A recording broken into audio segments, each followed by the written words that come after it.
Hello, ladies and gentlemen, and welcome back to the final retrospective of the Indiana Jones series, but not the final review. I am the King of the Crystal podcast, Trash Snail, and I'm joined by... I'm the telepathic Kirkland Patzer. I'm the CGI gopher, Dylan Muss. I'm the Crystal Taylorfield. Yes, ladies and gentlemen, like I said, this is the last one. This is probably, like I said last week, our most anticipated Indiana Jones review, maybe up until Dial of Destiny comes up, but everyone's like, oh, when's this happen? When's this happen? So, hey, be patient, be patient. But yes, it is finally here. You can go back and listen to all the retrospectives. Well, anything we've done. We do this for a bunch of series. We'll be doing this next year. We've done them for shows. We've done them for video games. So just search retrospective in the podcast or Patreon feeds, which we'll talk about, or the podcast feeds, and you'll find it somewhere. Or ask us, because there's people that... Oh, what did S-Bubs watch recently? I can't remember. Maybe it was Man of Steel or something where he's like, oh, when are you guys going to do that? I'm like, oh, look at that. There's a link right there. So, we haven't done every franchise, but there's a lot of them we have done. So if you're ever wondering, jump into the Discord, links down below, and say, hey, have you guys done that? And we'll shoot your link that way, or maybe we'll put in a queue for the very future. But yes, we did Raiders of the Lost Ark, Temple of Doom, Last Crusade. This is Crystal Skull. Obviously, next week we'll be reviewing Dial of Destiny, the last Indiana Jones film, and then the week after, for probably like a newscast thing, we'll do a ranking. We'll do some best scenes, some characters. I don't know about characters. There's not actually too many, but at least the movies will rank, so that'll be a fun, spicy one. Taylor, where can they find all the links when we're going live or dropping retrospectives or dropping news or Patreons where you can find us and help us hit our goals? Ladies and gentlemen, with your internet connection, you can find us in the search bar. GeekVerse.ca is our home base. GeekVerseCast is our Twitter, and GeekVerse is our Facebook. Everything you need to know is down below. You could have been getting these episodes like 2 months earlier, along with our X-Men retrospective, where we're reviewing every single episode of the X-Men animated series in honor of the show coming back. Next year there'll be a slew of there'll be Mission Impossible. There'll be Planet of the Apes next year. I'm looking very, very forward to. That's going to be a fun one because that movie is supposedly coming out next year.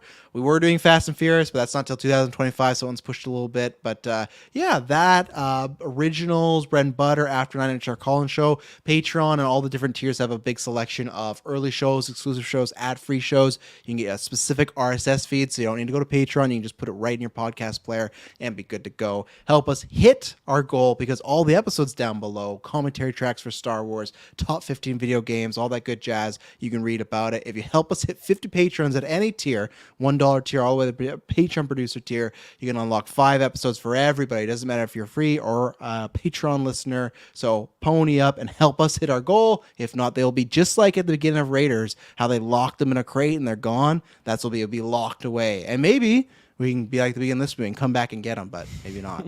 Who knows? So I want to go with Mr. Musk, the CGI gopher. What did you think of? Obviously, we've talked about the trilogy. Those films were always about 3 to 4 years together. This one, big leap from 89 to 2008, so nearly 20 years in between. But you got Spielberg back, you got Lucas back, you got Ford back, you got a few other people. Marion returns. There's some there's some new cast members. So lots in this one. What did you think of Kingdom of the Crystal Skull? Yeah, so this is... I mentioned in all the other episodes that I'd seen all the movies, but my memory on them was very, very foggy, and that was just confirmed when we were doing the retros. Like, man, I feel like I've not... there's 1 or 2 scenes that stick out in my memory.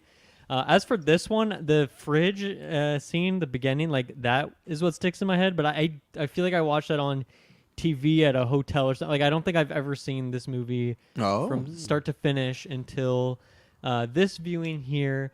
And yeah, it's had the baggage of just people bagging on it for many, many years, saying it's awful and all this stuff. And so I think going into it, my expectations were, below the floor, as low as you can go, as deep as the tomb is in this movie, that's how deep the expectations were. And I don't know, I didn't think it was that bad, but I also don't think it was really excelling in any ways either. It feels like a pretty big tonal shift in terms of some of the characters and in terms of some of the humor.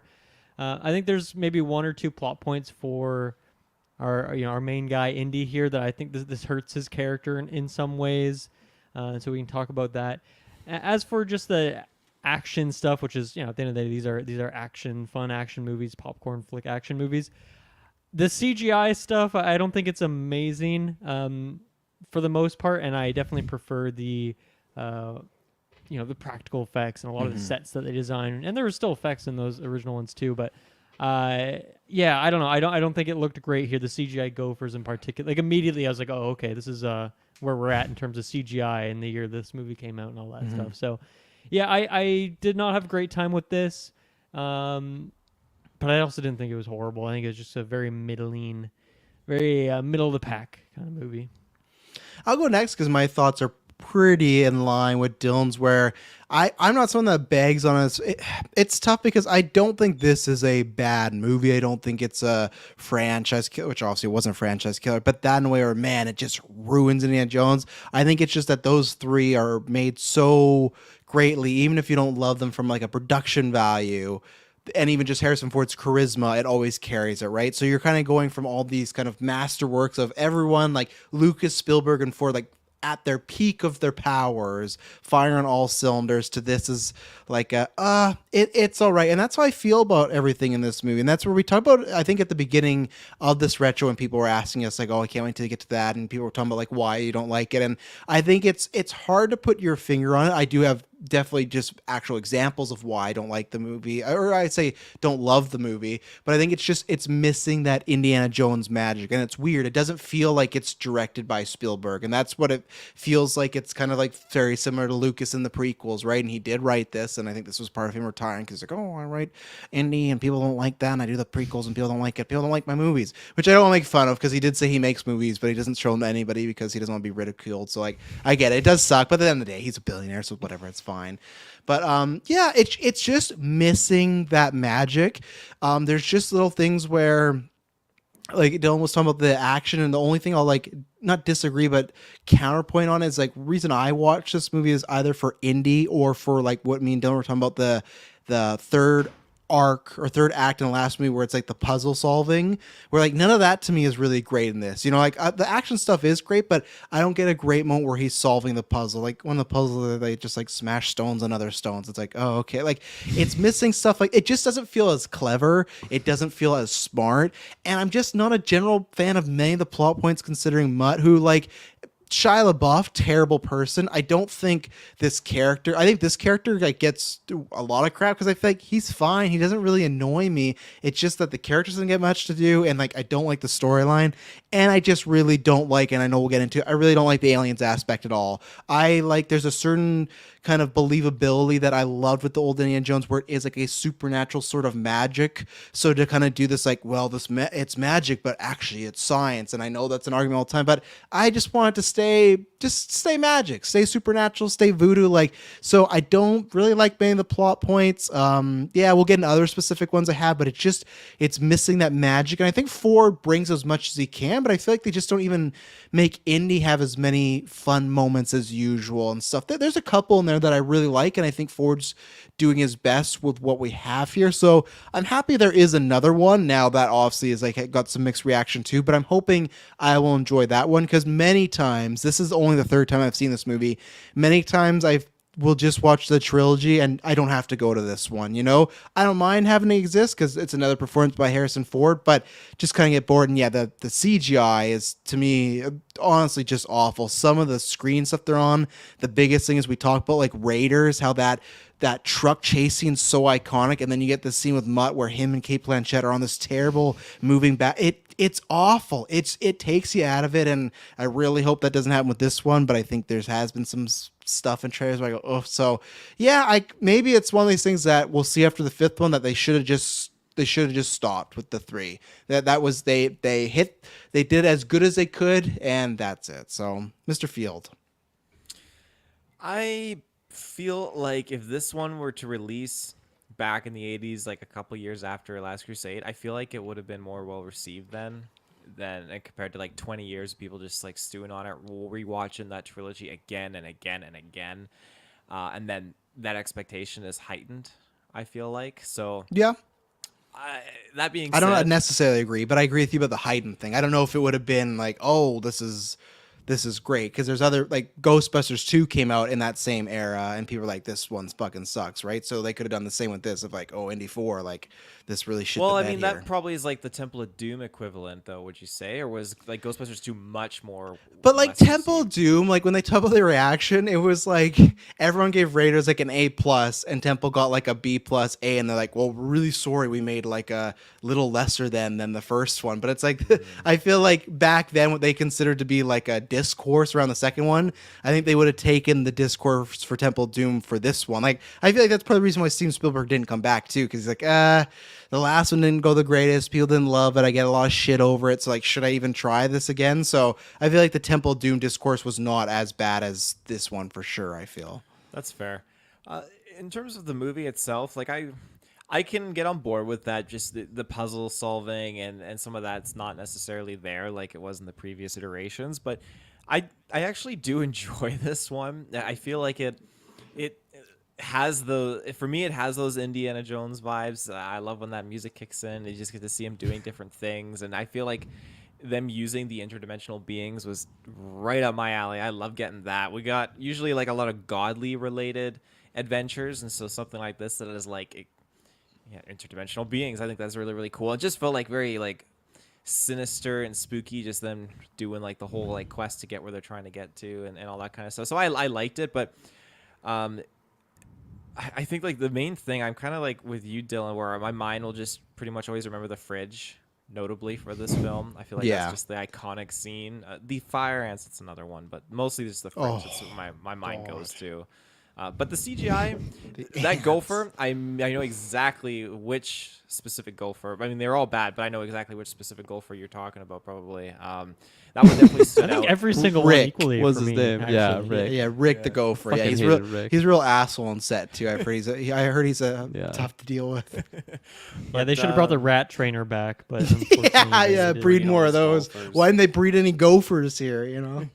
But I think questionable CGI, and it is a shame that they didn't use probably like all like genuine locations for most of these scenes, because some of the stuff was very much green screen, Yeah. which is very much a shame. All that ant stuff, like your ant scene, I know you probably like it for that, but like that, I think that entire thing is mostly. They're not real ants. They didn't breed ants. No. I imagine for that. But I I meant know like just the ants. background. Form a ladder.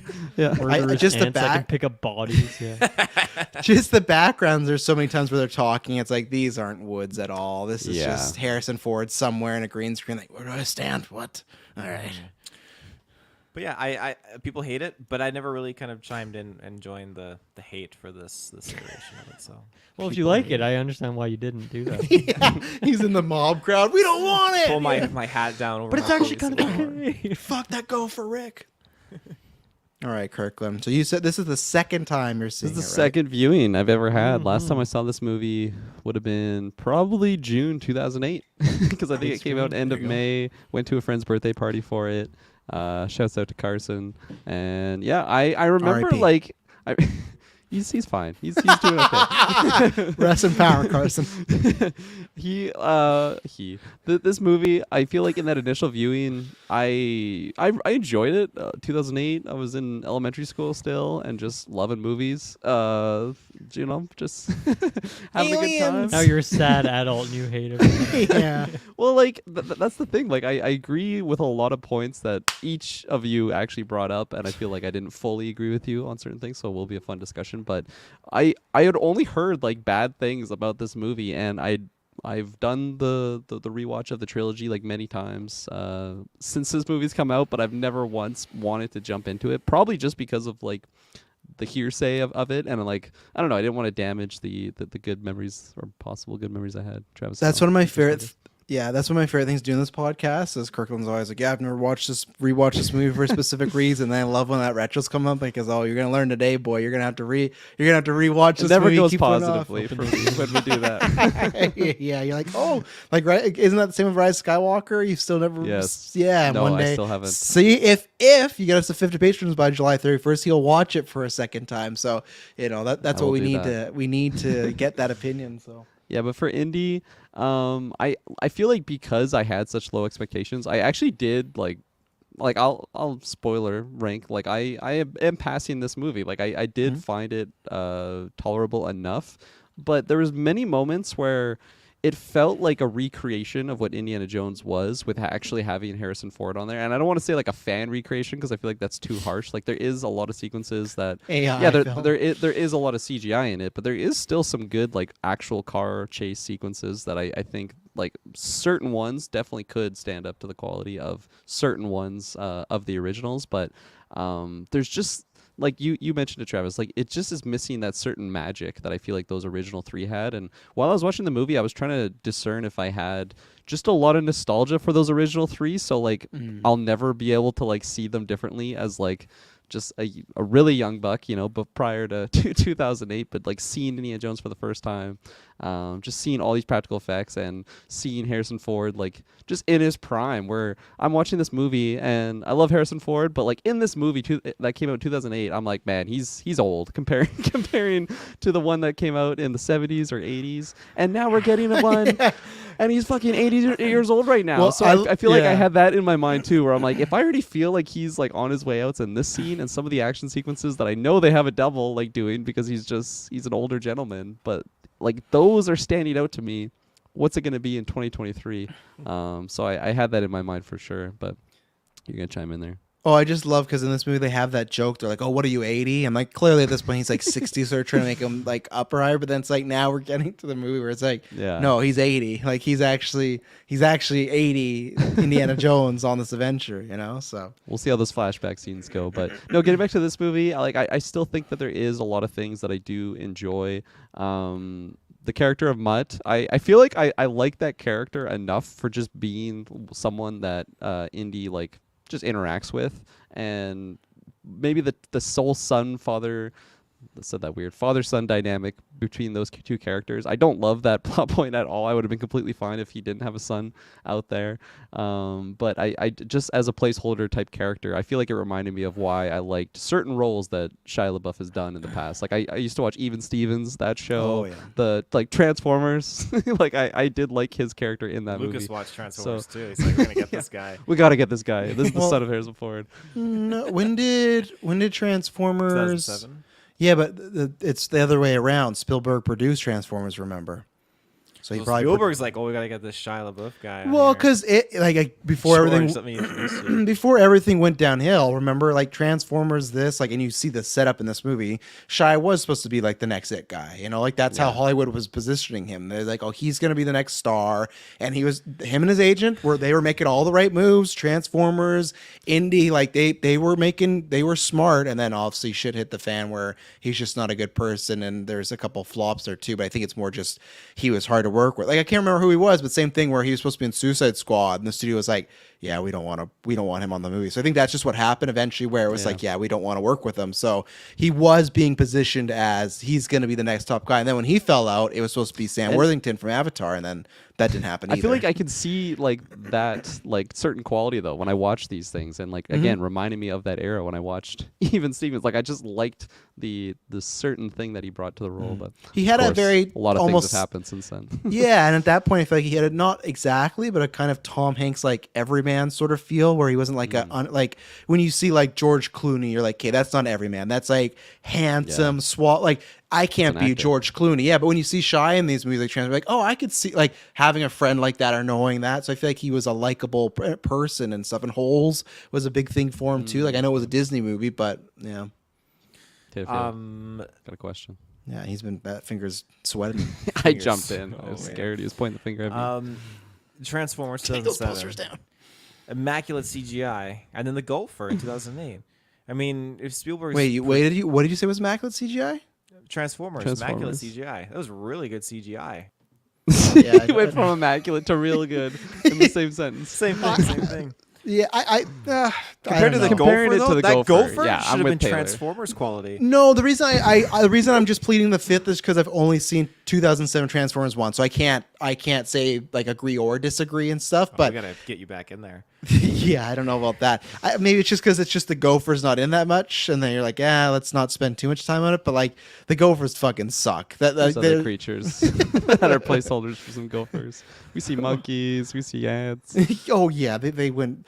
They're like, we're not breeding any animals. It just smells of that Lucas prequel shit of like, oh, CGI can do all this stuff, and it's different because it's Spielberg. But that's what this feels like. Of oh, all those like months we had to put into breeding those rats, we can just hire some guy, pay them cheaply, and he can do it all. And then it's just like, I get that, and I do get it from a filmmaker standpoint, right? Because even in the times where we've had to, like, when we're making our movies, if there's something that can be as good and easier, we go, okay, let's do that because it might be better time consuming. It might just be less dangerous for some stunts that you're doing.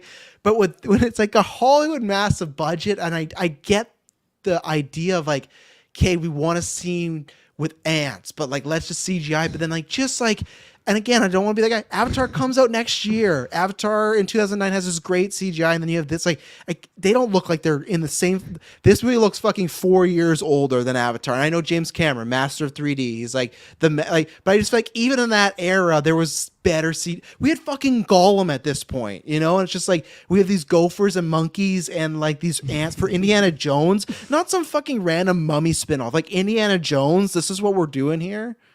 I feel like when you have something that is not necessarily a part of everyday life, like aliens, other planets, especially in Star Wars prequels sake, all that kind of stuff. Like, yes, you can tell it's CGI, but there's definitely like a disconnect with your brain. I think you can pass it, or at least make it more passable. Exactly. When you see something that you see in real life, and then you see the CGI blob of a gopher, then I think you're gonna make that. It's gonna be much like more facial prominent. reactions. It's looking like a character from the fucking remake of Lion King, or he's Starts like singing, yeah. yeah, Indiana. Like, it's just like, why is him and Can you Indiana? imagine that's the opening to this movie? It's like, what did they do? It was. They cut it. Spielberg's like, George, we gotta cut this. All right, I like singing gophers, but I'll take that one out. Yeah, it's weird when you mention that, just like the interact. But yeah, let's take our first ad break, and we'll start breaking this movie down because I think we got a lot of talking points. So take our first ad break, and we'll be right back. And we're back. Kirkland, I heard your lips moving. Well, yeah, just the last thing I was going to touch upon on something that I remember from my Wii days seeing this for the first time versus now is that alien concept. And I feel like I took it in not so much of a literal way as it actually is. I feel like I completely forgot the actual ending of this movie. Like, I completely forgot that you actually just have an alien, like, interact and, like, stare down Cate Blanchett and just, like... Show take me her more. soul. Yeah, and then there's a whole UFO. I've seen enough. I completely forgot about that entire sequence. Whereas, looking back on it, I always just thought it was like, yeah, this crystal skull has some sort of power, and it's just about like going to like South America, wherever they go to like investigate these things and go into these crystal skull kingdom, golden city type situations. And so I was kind of shocked, actually, that we went the full route of, like, aliens are real. So I think, for me, all of the Indiana Jones have concepts that are, like, yeah, they go out there for sure. But this one, I mean, you were kind of talking about this, Travis, on your overall thoughts. It's just, like, something about this concept was just a little bit too jarring to me. And again, that's where I had to question myself. I'm like, is this just because nostalgia? Like, is this just because when I see ghosts come out of the ark and just take souls, I just think it's awesome and not just like, well, this is just ridiculous.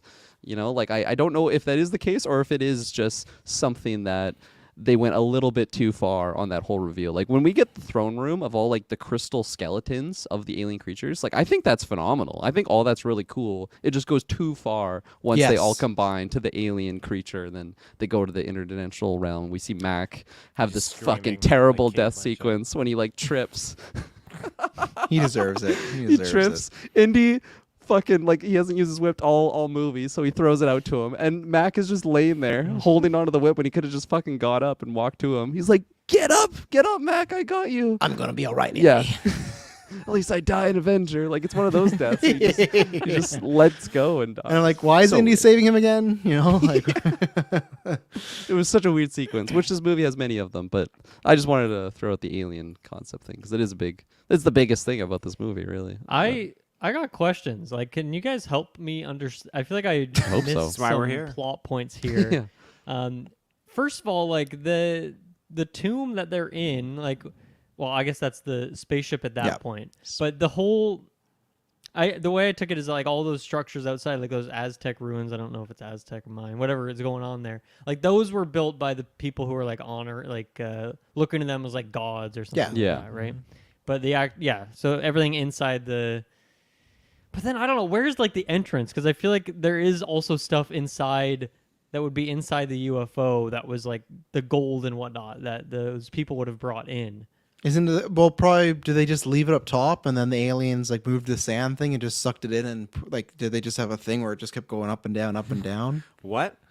Well, because how they get in there, remember how they get in there? Run They got to that by knock off. me again. They got to knock off the stones, and that releases the sand, and then it goes up and they go down. That's what I'm Obelisk saying. Is like, opens. did the people that bring up trophies? Did they bring up things to like serve to the aliens, and they would like make it like a Right. conveyor belt, like with the sand go up and down and stuff? That's what I'm pitching. I think it is very dangerous for these people to continually have to go up there with the sand thing. There's I don't know many how. deaths. Yeah, I don't Many know how it deaths works in to get the Retrospective. sand back up, but they're aliens, right? So maybe they have a fucking ray gun, and they're like, this is like, that's how I took it. Is like, that's, they put it somewhere, and I don't know if they would see these aliens. I imagine they did because they were like gods. So that's what I took it as, like that contraption would. Well, they tried get to it. like elongate their own skulls too at one point, right? Because like To worship Indiana them, points it out. Yeah, the worshippers. They're That- trying to like grow their skulls.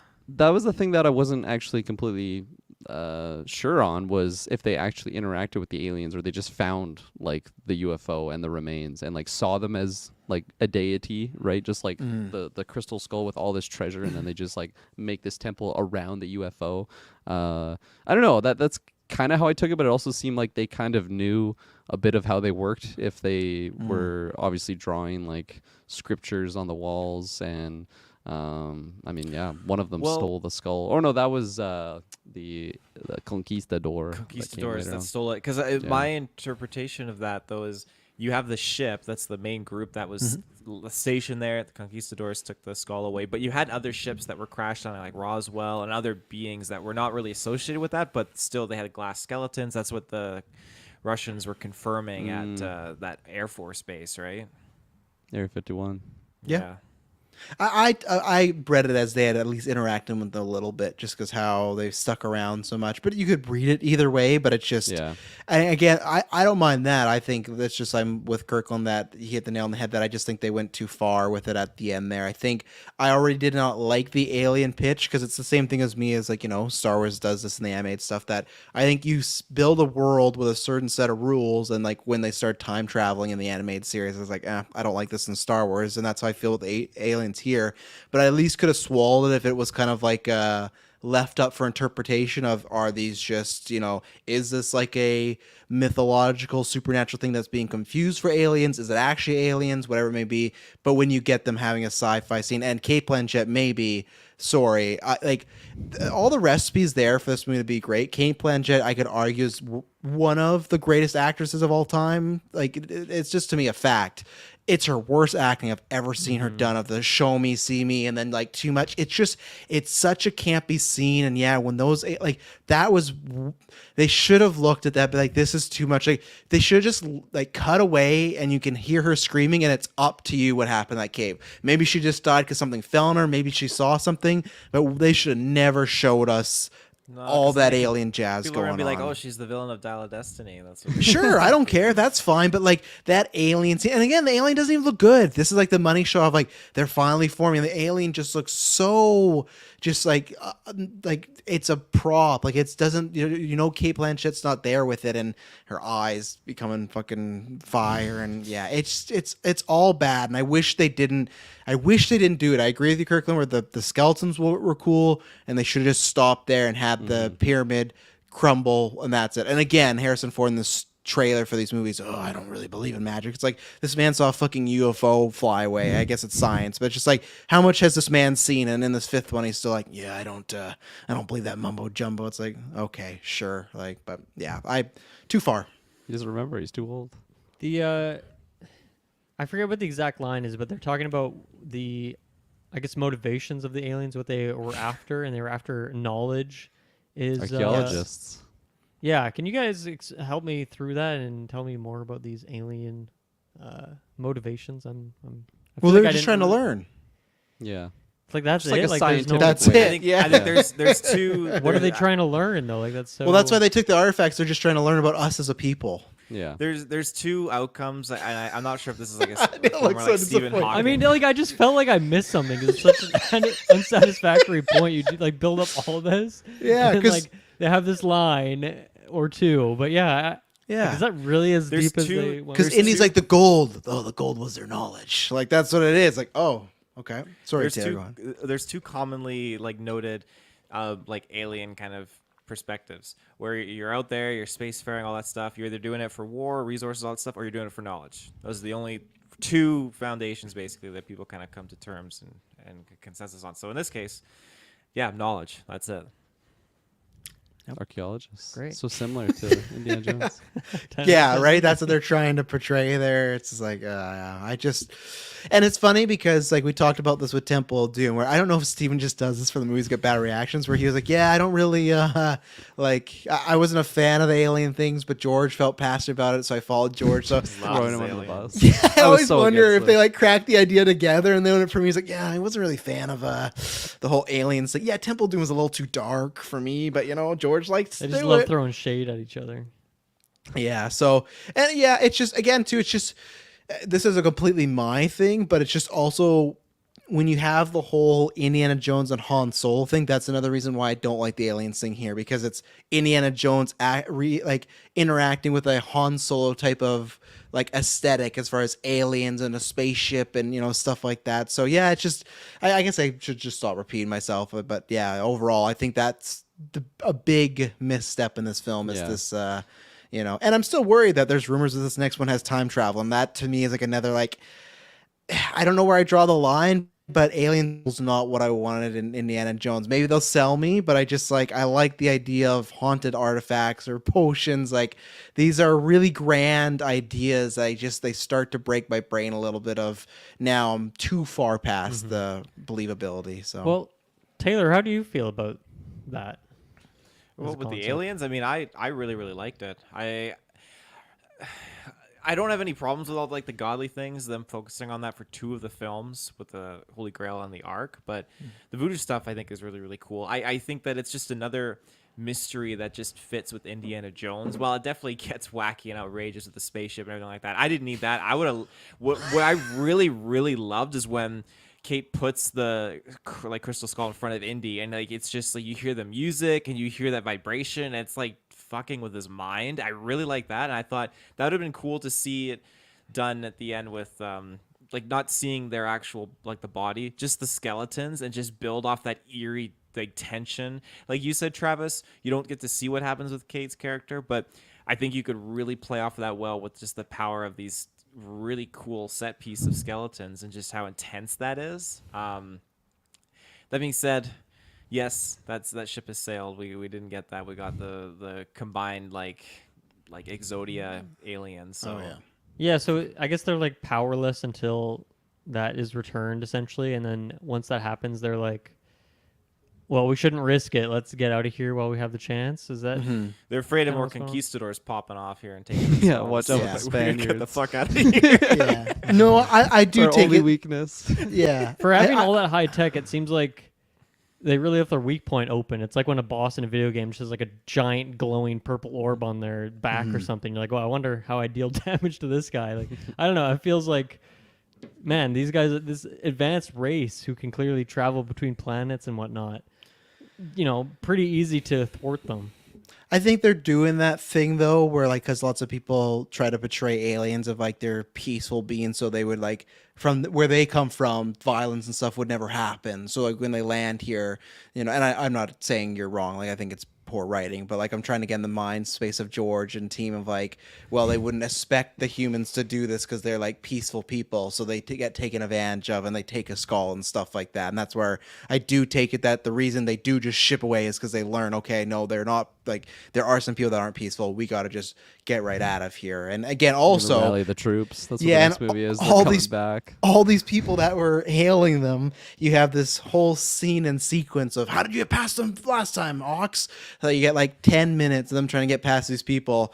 Cut to 5 minutes later, they're all fucking gunned down and they're just all dead. And it's like, so that like that's where I guess my headcanon is between that and like the vibe of like all these other humans just killing other humans. It's like, okay. And again, that's another reason why I did not I did not care for the Max character. I like Ray Winstone as a character, but I get what they're trying to do with the swap back and forth, but I feel like it was exactly what we had in 3, but it wasn't a love interest this time. It was with Indy's friend of like, is he on her side? Is he not? And like, it was the same thing of He was him never trying. on their side. Fuck. I feel like he was. in. Yeah, He was on Yo, the Triple money Agent. side. No, I guess, but I just feel like he was on the money side. But I feel like they were trying to go for that because him and Indy would still have like conversation, and Indy tried to save him at the end. Right? It's very much who's the character from last movie. I forgot already. The love interest who's like the Grail. I can almost touch it, and he drops oh my her. gosh. Elsa. Yeah. Elsa, yeah. It's the same thing. Like it ends in the same way of like, you know, he's trying to hold him and he can't get him, and it's a Yeah. character that's very like ambiguous where I'm like, I don't know if he's worth trying to save right now. You Yeah. know, like I I- felt like it was the final turn, so I did not like Max at all, really, unfortunately. Yeah, I completely agree with you. I really like the actor. I was like, man, like he's got a great voice. I like him in this getup and everything. but Fits just, the like, era. Yeah, his inclusion in this story, I just hated. I hated it so much. It made me think the character of Indiana Jones was just so stupid because Yes. I've never seen like I've seen Indy on many adventures throughout the years. I've never seen this guy. So me, the viewer, have zero attachment to him. And They're all I've referring seen to him all do, these adventures that they've had. It's like, all oh, I've seen him okay. do is just betray Indy, and like within the first 20 minutes of the movie, that's when the first big betrayal happens. Like to me, that character should just be dead to him. But then he just keeps like, oh no, yeah, he's still my buddy. I do remember Berlin, and like right away, he just believes that he's a double agent, even though like he says he's like CIA or something. And then when they get to the temple, he's just like so intrigued about the money and like, oh, this gold. And then he's like pissed when they get to a dead end. It's like, are you fucking kidding me? We're not gonna get any money. It's like, dude, aren't you CIA? Like, shouldn't you be trying to stop the Russians? Why are you even with us right now? Like, Yeah. it just was so weird. And then I already mentioned, yeah, the terrible death that was just so cringy. Like it wasn't even like it was funny, but it was also like, this is going on too long. Like I can't believe Oh, this yeah. is an Indiana Jones movie. Like this is just hard to watch for a series that I love. This is what I was watching, and yeah, that was a scene that I just completely forgot about. Obviously, from the 2008 viewing, but yeah, that was so bad. The other one that I had to show because it just made me laugh hysterically is when they have the stones, or sorry, they're like breaking the cement structure things to get the sand out.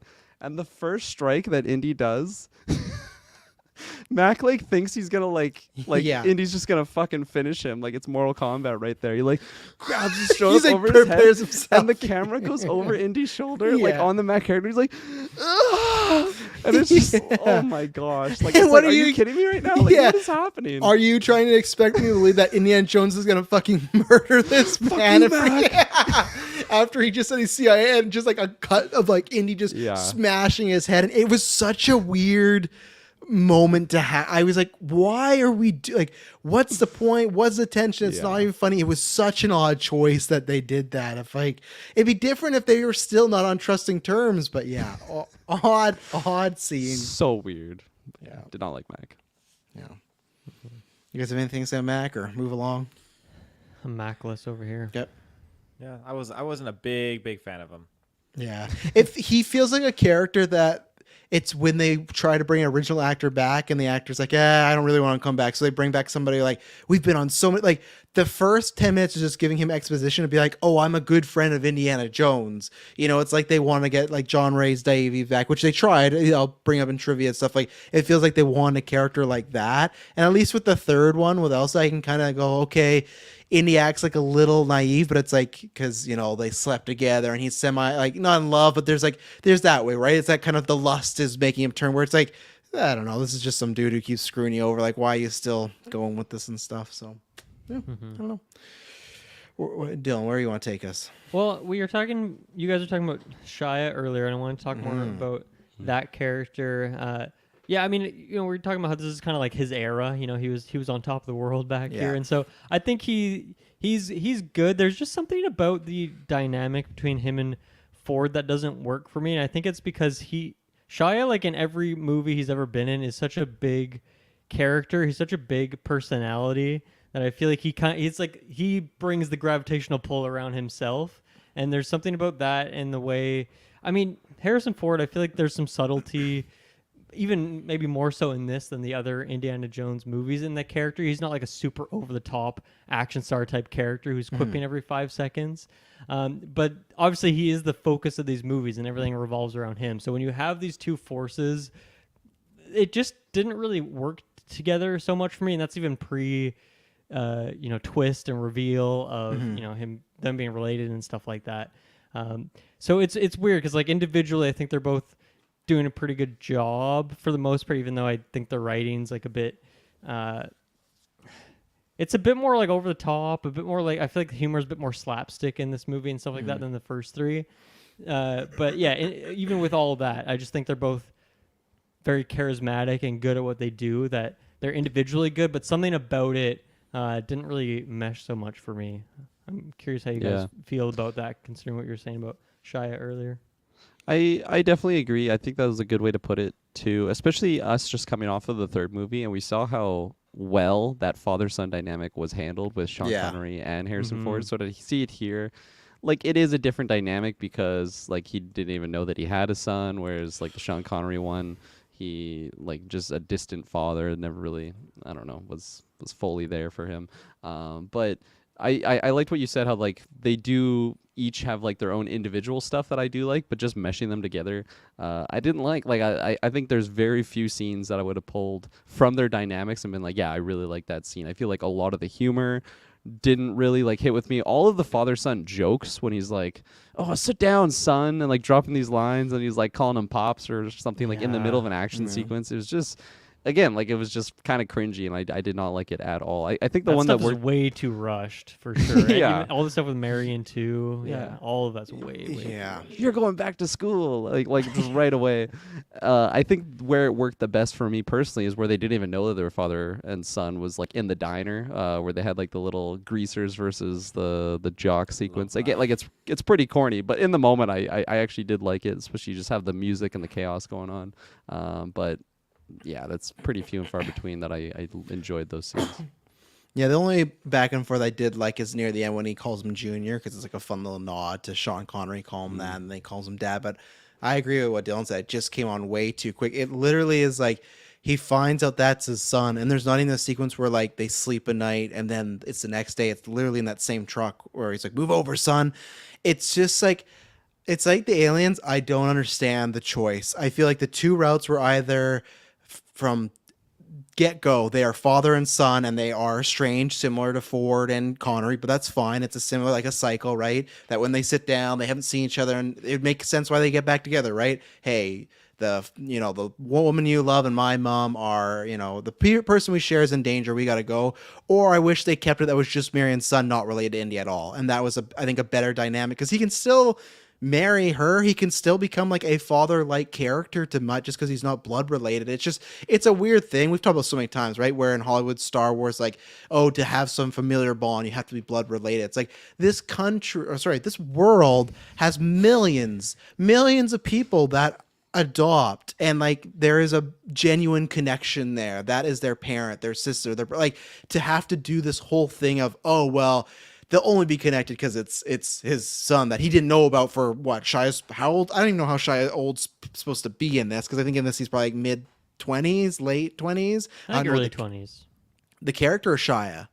The character. Okay, so yeah, let's say he's like 22 or something like that. So what? Yeah, it's been like, it's just an odd choice, because the weird thing is that reveal happens midway through, and like what Dylan's saying, we don't get enough time for them to bond. It's so quick of like, well, we got to start establishing. And even Marion, it's so weird where they do this whole, oh, well, we slept together, you went off and you were gone. Right, they're gonna get married, he leaves, I wrote you a note a year later. Yeah, but you're there, which it's such a weird timeline where she was pregnant and had a kid and already married within a year. Like, even this timeline, like, to make it work is very exaggerated. And Marianne goes from, they have like a quick little barb, and then he does something where he's like, oh, none of them were you, honey. And she's just back in love with him. There's no like pacing of like them falling back in love. It's like to use it as an example, but I think it's well done where you look at Force Awakens when him and Carrie Fisher meet, they show there's some love there, but they never fall back in love. Obviously he's going to go off and die, but there's just like a, hey, this is where our life is. It literally is just like, oh, they meet and let's just put them right back where Indy 1 is. It's like they just are taking shortcuts with Marion and the son. So I think Shia, yeah, he has some sort of like charisma here. I just don't think the character's written that well. I don't think they try to make him out like he has these street smarts, but then he has a bit of his book smarts, but it feels like he's kind of a master, a jack of all trades, a master of none type of role. It's just like, hey, what am I He's pretty getting good sword from fighting. yeah, with what his I legs like. split and getting sacked and stuff. So Good at the splits. I just never, the character doesn't get an identity. And this, I think this next movie is 2.5. I feel like this movie actually could have been better longer, especially if they were going to do Indy and him being son and father. That needed way more time to gel, and it just didn't. So yeah, there's just 3 something hours off. long. The Spielberg cut. There's something off, but I don't think he's a bad character. I think lots of people they act like he's like the Jar Jar Binks of the Indiana Jones thing, and I don't think he's that. But I know people do not like Mutt at all. I didn't find him annoying. I just found like, this is just like a poorly written storyline, So Yeah, I mean, man, that Indian like Marion kiss attempt in the tomb, I was like, wow, that's pretty Hold fast. You guys this. are going for that. Also, like, Kirkland, you got a good Jones. You're always like, you got a good voice. You got a good Harrison there. So That wasn't Harrison. That was Shia's character. Oh, When you he's, sounded like about to Harrison kiss. there. well, he's the Okay. son of him. There Yeah, you go. exactly. I got to tweak. you got a it to good get Mutt my voice.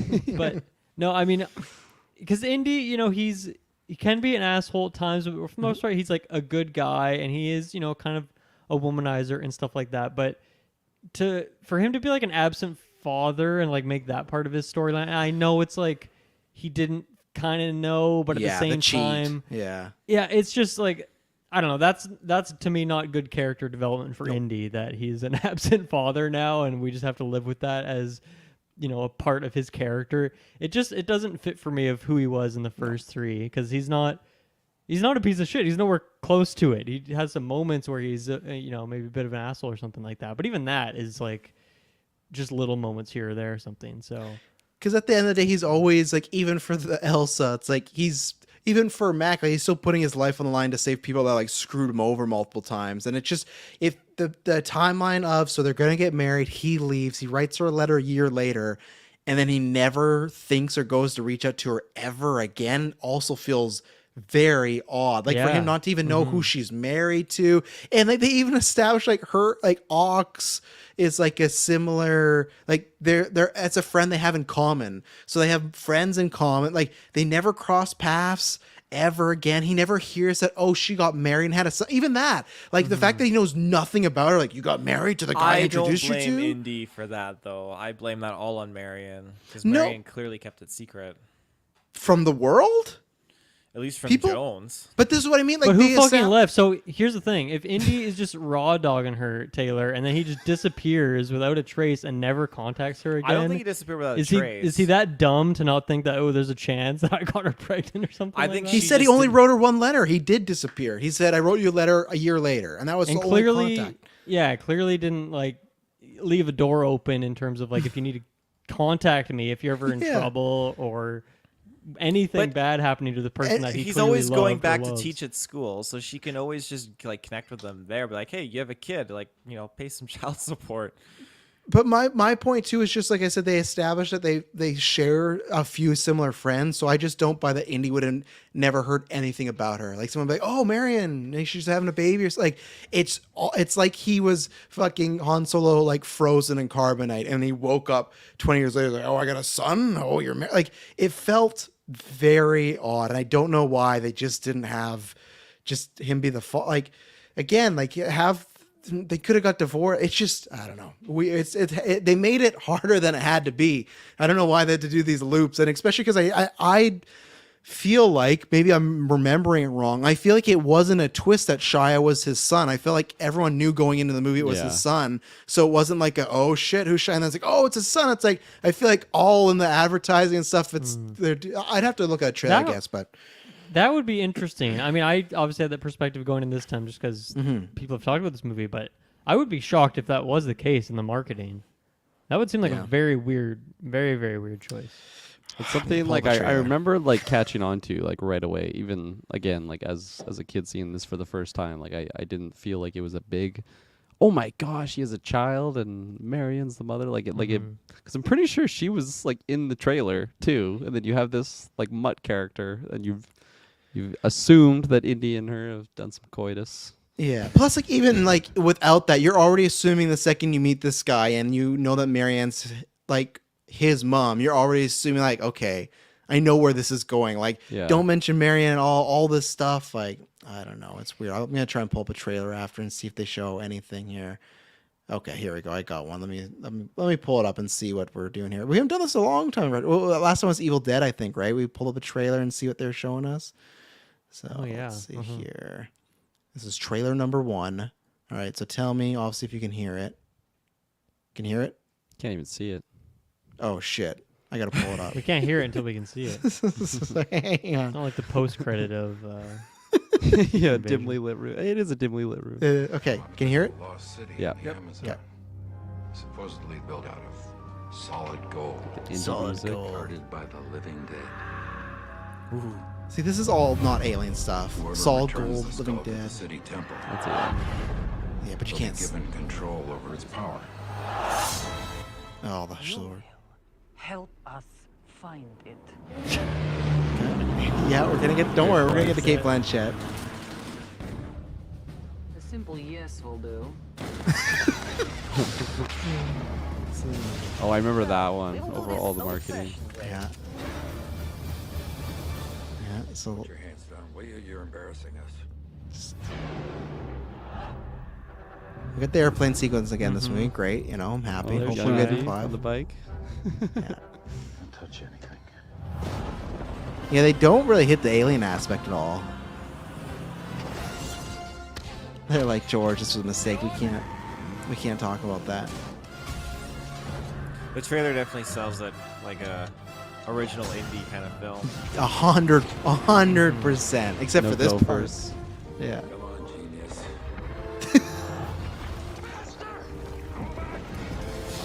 Does Marion not even make this trailer? Yeah, I you know saw she's it. She there. was just running there. Oh, there she is. I'd cover my ears if I were you. Okay, so they don't show the sun thing, so maybe. Yeah, I don't know if it's just like Okay. backwards in time looking at it, but I Yeah, feel like true. just watching that trailer, you do kind of get the vibe that they could go that direction with Well, it. yeah, and then again, my last defense for it is I still just feel like the movie is positing that of like, oh my, the second he's like, who's your dad? Oh, I never met him. He died in the war. You're like, fuck. That's the story of every character. Like, I never met my father or mother. They got lost at sea. So there you go. Taylor, you haven't spoken on Mutt yet before we moved on. Actually, let's take another ad break and then you can speak on Mutt. Oh my god. take that. Cliffhanger. And we're back. I did not mind this character that much. Again, just him being the son. Sure, that's the way they want to go. I don't think that they needed to touch upon that though, and have like Indiana Jones' son here. I think how you talked about not necessarily being like blood related or anything like that. Like, and I think Dial of Destiny, they're doing the foster daughter, which goddaughter. Son, Yeah, not they're like, foster- oh, we screwed up last goddaughter. time. Let's do it this time where it's not his daughter. Yeah. Yeah, so but overall I think you mentioned it, Kirkland, that scene when they're talking and they didn't even know they were father and son yet. They're just talking in the coffee shop. I really like that. Like, damn greaser, and just the music kicks up and the fight starts. I really like that scene. That He gets kinda like made me thrown to chuckle. just a bunch of clones of himself. It's like, Yeah, of course, yeah. of course. It's They're just the combing their greasers are hair there and too. everything Yeah. like that. So that was fun, but I think the bulk of this story really should have been just both of them not knowing that, father and son. That would have been leave it at like the very end where like put Harrison Ford in that situation where he's coming to the realization that Luke isn't really like in love with Leia in the sense it's like a relationship, but like they're siblings, because Han has this like great look of like realization, like happiness as he's with Leia. Do something similar in that sense where he has this look of like realization, he's happy, and just like then kisses Marion at the very end. Don't have to do the wedding, don't have to do any of that. I think that would be a very much more like low key but very solid interpretation of that, instead of midway at the back of the truck, like Mutt's like, "Oh, my dad was this man." It's like, "No, that was your stepdad. I married him," and all that kind of stuff. It did feel very, very rushed. So Like they're revealing the quicksand of just like, and I get because she says, "Oh, we're gonna die," but just like his name's Henry Jones Jr. the third. It's like, okay, what? Like, especially like, it's just so weird. Like this is a guy that I can put myself in this perspective for a very personal reason. This is a guy who left you on your wedding day, and you have his child, and you're gonna name him Henry Jones the Third. This guy who, in my opinion, would treat you like a piece of shit. No, you would not be giving like you don't want to think of this guy, but you're naming him after this guy. Very odd. Like, don't even do that. It's just Different keep his name Mutt, and then whatever her last name is. It's just. It's weird again. Why? It's just and it doesn't do favors to Marianne, who I think Marianne's a great character in Raiders. I think they lose a lot of that here. I don't think they carry that over, unfortunately. That was the next thing I wanted to mention is that you can go back to that episode. I really enjoyed that character. I thought she was a lot of fun. I think their chemistry is great, and then she also is a character that has a lot of personality on her own outside of being like the love interest character. They did a really good job of that. She's cool and badass and has her own life and all that stuff.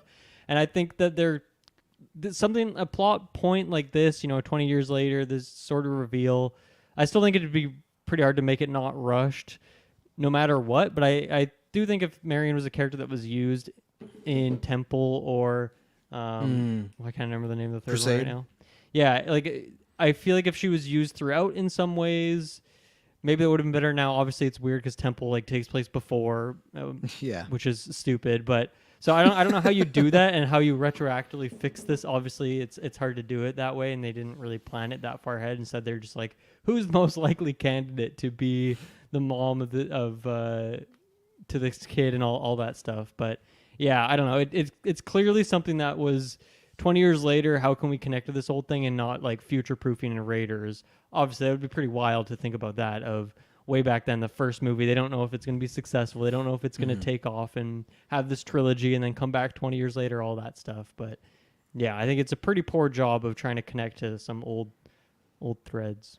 And it's so funny because like for a while, like when I was like in my younger years, I was convinced Marianne was in Last Crusade because I was like, oh, that's why they made Temple a prequel, because they didn't want to make it seem like he's cheating on her or something. So it's like, but then when they do this whole plot line of that he just left her on the wedding day, which is the most generic thing ever, it's like, oh, so why did it matter? Like you said, why did it matter if it's a prequel? Other than the setting, it's just like, and even then you had Elsa and he says, oh, there was a few other ones, but it's just, I don't know. We're so again strange choices. I don't know. Maybe I'd love to hear the thinking behind some of these. And I think again, I don't like to bash on the guy, but I just feel like this also was a time where George's ideas weren't story wasn't his strong point in these later years. You love bashing him. Don't lie. No, Come like on, he's fine. not. I Your come back. George voice. I'm not gonna do it. No. But like I just like it's just like you got from here until what 2000. 2005 is when Revenge of the Sith came out, right? And then this is 3 years later. It's just we're not getting top tier George, So, and I think the script shows it. So I would easily I'd put Revenge over Crystal Skull. I would too. Yeah, I agree with that. And he had Red Tails after that too. He just produced Red Tails. Stop being obsessed with Red Tails. I don't even No know. aliens in there. Tails is the only person in the world I've heard mention Red Tails. That's when we have no content at the end of 2024. We're gonna retro Red Tails. Oh yeah. I'll throw a quick positive out and then another negative. But one positive is kind of what Taylor mentioned earlier, but that Crystal Skull interrogation scene, I thought that was really compelling. I really liked that. And I generally like the look of the Crystal Skull. I think it's, when we get to all the alien stuff at the end, even what Kirkland said, like in that room, it looks fine until we do the fucking Exodia moment. So I like that interrogation scene. Kate Blanchett's character, not a fan of that, but that's like, okay, that's a good moment there. One thing I do not like at all is something you quickly mentioned there, Travis, was the like kind of quicksand scene when there's like some stuff going on there. But man, like them like throwing the snake in there and this being it's just one of those things to me that's like, oh, you remember that Indy hates snakes, right? You remember there's like an iconic thing of those first trilogies is that he hates snakes. So we're going to do this thing. But like that kind of humor, it's so over the top. It's so slapstick. It's so stupid. Like that really, really bothered me, that whole scene, and just how long it goes on for. It feels like an SNL skit or something like that. That scene could have been 10 seconds of the snake thing, but instead they like go this whole thing about it, and they have to like say that it's a rope and not a snake. I hate all that. So I agree. You have to call it. You have to call it a rope. It's like, why? This is so stupid. Just fucking grab it, or you're gonna die here, Anthony. I think it goes on too long. I think it is slapsticky. I purely like the scene just for Harrison Ford's acting in it, because I love the rope stuff's stupid, but I love when they throw in the snake and his reactions. I feel like he sells it as like a good actual genuine fear, but yeah, I think they take it too far and it just gets a little too out there. But I appreciate Ford's acting in the scene. I'll and say then that. So. Shia just like throwing the snake into the woods. Oh yeah, that poor snake, just body just. Oh, it was the destroyed. most prop-looking snake Yeah. ever. Yeah. When he throws it into the woods, I was laughing so hard. It's just like he has this giant garden hose. He just like turns, flops the whole thing. It has no life to it. Like when it flops over, they and made it's zero like- effort. You just know he's throwing it into a green screen too, right? So it's like it makes it even worse. That to me is the whole worst sequence, because they do this thing where Mutt escapes. He's like and I like this, some good acting from Shia, where he's really like upset about, he sees what has happened to Ox, right? And he like has this death stare to Kate Blanchett, and he sets the place on fire. So it's a good little moment. They escape. Really results in nothing because they just get kidnapped like 5 minutes later. It's like, okay.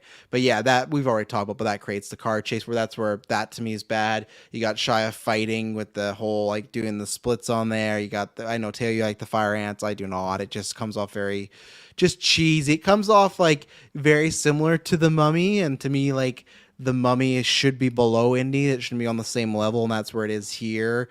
And just certain choices that's going on. I remember there's that one shot of it's Cade on a car, Shy on a car, and they do the swords together, and they're like face to face with the swords, and the background is just horrendous, looking like a Windows 98 wallpaper. And I'm just like, what's going on here? And it's just such a far cry from that Raiders chase. And yeah, I don't like any of, because after that, they start again, they look for alien. I don't know. It just becomes muddled. Yeah, I mean, Mutt gets hit in the nuts like multiple times. It's one of those things too, right? It's like, I feel like any joke, they like try to hit it 3 or 4 times. I don't know. It's a weird thing that they do in this. And movie. it's weird because they make him react to the first one, and they get hit a bunch. So it's like, which I guarantee you, they told him he was gonna get hit in the nuts, and then in post they add like a bunch more times because he never reacts to any of the other ones. Well, he has his hand there, you see, so he's good now. I guess, yeah. It fell off on the first hit. Yeah. Yeah, that fencing scene though between Kate Blanchett and Shia on the car, and that one was just so egregious for me to watch because like the CGI is terrible, but also just like having like Marion like coach him like during that sequence. It's supposed to be comedic or whatever, but I'm like, this is the dumbest thing ever. Like she's just like, oh, like put your foot out, and like giving him tips while she's like not even looking at the road. They're in like this just death chase through the woods, and like her one and only son could just get murdered by any moment by this Russian like super soldier. Apparently, she's like Stalin's right hand woman. So yeah, it was just so weird, that entire sequence, and then of course he just surpasses her because he dropped out of all school, but he was really good at fencing, good with blades. But yeah, I just hated that sequence. There was some action in this movie I did like, but that one, oh my gosh, that was awful. Marion does get clocked with a tree though at one point. She's just driving there and get hits, but like nothing really happens with the car. It just still keeps moving. Autopilot. Yeah. And it's like so obvious she's in like a fucking like just like a vehicle with no tires or something, like in a green screen. Like she's just like the most animated, like, yeah, no, just drive the bus. Or like there's one bad scene when they got to be in the fucking boat and they're pretending they're on water. It's like, oh my, anytime they're doing wide shots of the whole crew together in a vehicle, it's like, don't do this. Be as tight as possible. Like I didn't mind eventually. I still suspend my, and maybe it's also because the movie's not as good, so you start to give it less room to move. Like when they go down those waterfalls, I'm like, okay, one of those waterfalls looks so massive. Like how's this boat still like functioning? How are they all still in it? And all these characters are like 60 plus. Like this is like, these are life-ending falls these people are going on right now. Like, people can trip and be down for a month. These guys are going down 3 waterfalls that are tears, and we get such a elaborate events happen. And then the fire ants, which, like I said, I don't tell you, like, I just didn't need people being eaten by these ants. And they even do like the whole thing. They like form up to go like get Kate Blanchett, and like the tower's so high, and it's like. Maybe I'm wrong. Maybe ants can do that. I don't know if they can get that high. I believe but- ants can. They actually create bridges over like gaps. that high. She was so high up in a tree. They're like They're 7 feet pretty tall. But these It's ants pretty are like capable. really Yeah, big, right? they're I big. guess, yeah. So think about what a normal ant can do, and then scale it up. by- Okay. They can hold, I think, up to 10 times their own body strength too. So pretty This good. could do at least 100 probably. But if they're giant ants, like that probably changes it. to 100 some times extent, their own right? body size. There you go. They can lift up the moon if they need to. Yeah, I like the idea of the ants, and like the concept of a guy getting sucked into a ant tunnel is like a horrifying thing that I kind of like to think about.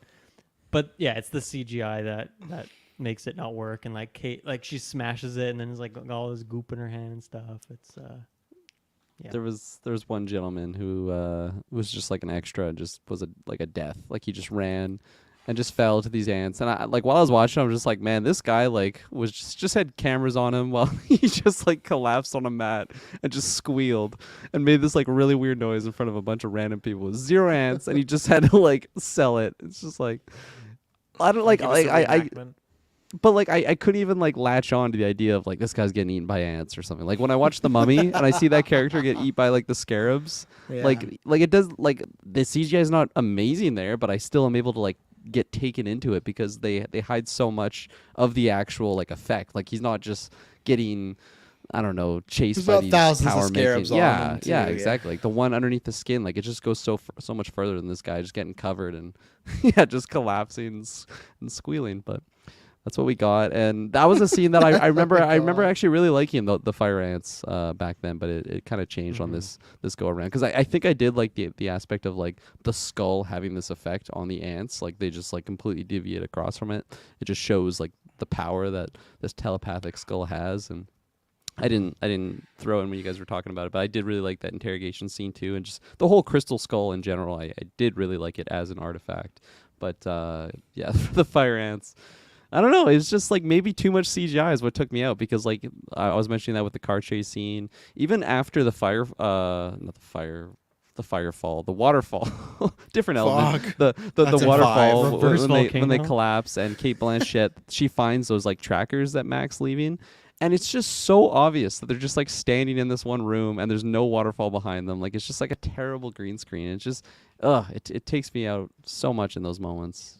Mac had a lot of trackers What is too, man.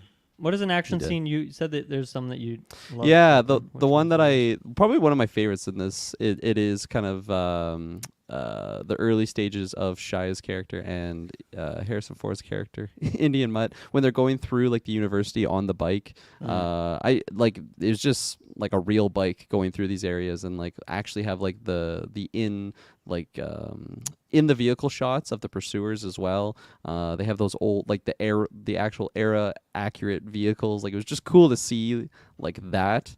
The humor, like I actually did like the joke too when he like goes into the class and that that guy like just asks him a question. I love that. It's yeah. pretty Dr. cheesy, Jones. but I still liked it. He was just giving him some lessons because he is a teacher at the end of the day. But he just, to be a good archaeologist, you got to get on the field as he's just like going off on a motorbike. So that was fun. I really like that sequence, and I do like the chase at Area 51. Like the initial just combat sequence. So I was mentioning when we brought up the trailer how I remember that like whip on the light and then he swings onto the vehicle just in like every single marketing thing. Like it was on every TV spot. I remember that everywhere. And I still like that sequence. I think actually finding it with the magnetism, like he's the master of magnetism himself, is pretty fun. I like seeing the arc there too. So just that whole sequence is lots of fun, especially like how it starts so lighthearted. You got your CGI gophers, you got like the hooligans chasing the soldiers, but then like right away it's just like, no, these aren't even American soldiers, like this is the Russians invading. I feel like it's a little bit extreme just have these like Russian people just taking over America, but I guess that was kind of the fear factor Oh, at, well, it's around Cold that War. era. They were taking over. Yeah. Go watch Yeah, The so- Americans. Great show about that. That scene of their introduction will just always get me. Just the guy walking single file, and he like the American officers is like, "Oh, how can we help you, sir?" They salute, and then he like bends down to tie his shoe, and like 5 guys in formation stand out and like execute firing squad. It's like, how the fuck did people to the side not notice like 5 guys behind with their SMGs loaded up? And then he actually does tie his shoe. Like, what if he was like, what if that wasn't actually the plan, and he actually just had to tie his shoe, but then the rest of the squad was like, I thought that was the cue. These guys were Russian too.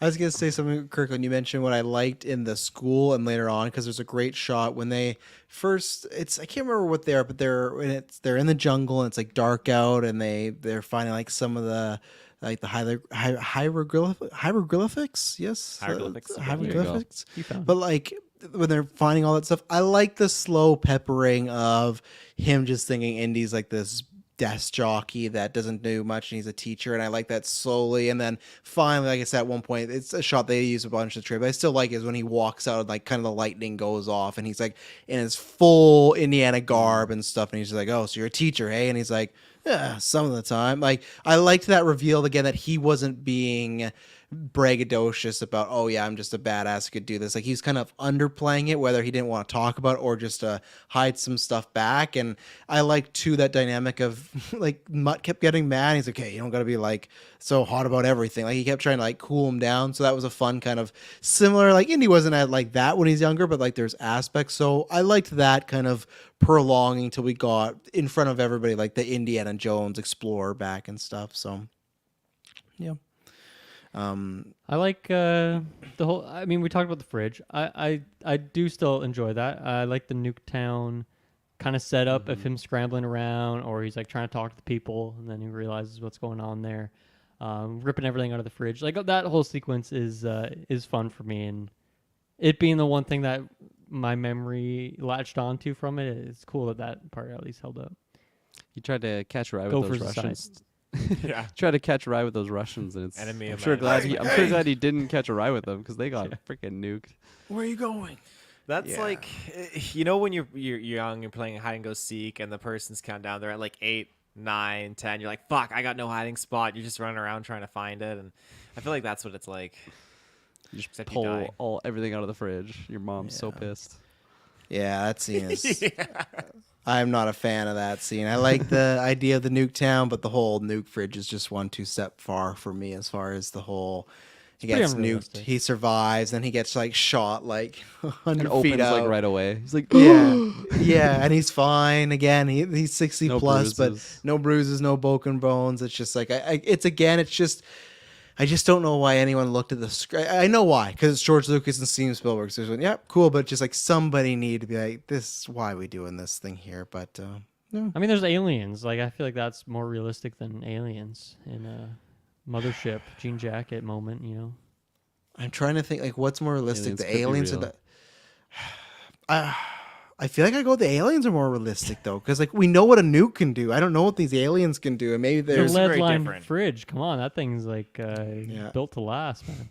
I hope they cover that in Oppenheimer. Of like, Like the the- only defense against this hey, bomb we got is an if you- Oppenheimer quote in here. Yeah, we Keep did. that Yeah, shit. the only defense, the only weakness against my bomb is fridges and stuff like that. That's not the quote. Like a present day nuke is It will definitely be. tearing that fucking fridge apart. But I mean, those older atom bombs. I feel like they did that on Mythbusters or something. I saw that scene, that A episode. real Yeah, they nuke. killed- we're gonna they put killed you the in guy. fridge. Yeah. Oh shit, we lost Jimmy. He got no radiation, but yeah, he was just. They also mush did when an they opened episode the where they fridge. ripped someone's heart out, like Temple of Doom. It's like the whole Indiana Yeah. Jones episode. They found the Holy Grail guy. Mhm. Like, he's Open the real. ark. Myth busted. Yeah. He's still there with this wave looking like a pale white ghost. Should we quickly talk about Kate Blanchett? And this time it's not the Nazis, it's the Russians, and yeah, I don't know. She got Grievous. She got Grievous hard. What does that mean? Just What is and the eyes bursting in the fire like when Grievous dies. I get. Sure. I get. Does Grievous's eyes go on fire? Oh yeah, they go on fire. and Oh, he yeah. bursts into little particles. Yeah, he's just fucking Gets shot by a blaster. same scene. Pretty General much. Like, Grievous George also loves that played scene. by Kate Blanchett. of Show course. me more. I see everything. I gotta look up Grievous' Destiny because I do not remember this Do at it. Pop all, it up but- right now. You'll be blown away. I love Yeah, I don't Grievous. know That's my what- man. I don't know what I feel like. At times they're trying to go for a serious villain, then at times they want her to be over the top, and maybe sometimes that's worked. But I just don't think it worked here. I think they couldn't. It's much like this movie. They couldn't pick a lane, and again, it just feels like you get Kate Blanchett and it doesn't show. So hopefully, next movie we got Mads Mikkelsen, so hopefully he can have a bigger impact. But yeah, you would think we would be more high. At least I guess, sorry, I'll speak for myself. I'd be more highly on it because I love Kate Blanchett, but it's just a kind of forgettable role, and I just yeah, I don't know how to feel about that one. Not good though. Yeah, I don't think I have much to add. I just don't think the acting is very good, and that could be for a variety of reasons beyond her control. But to some extent, it's her, it's the script, it's what the movie is as a whole.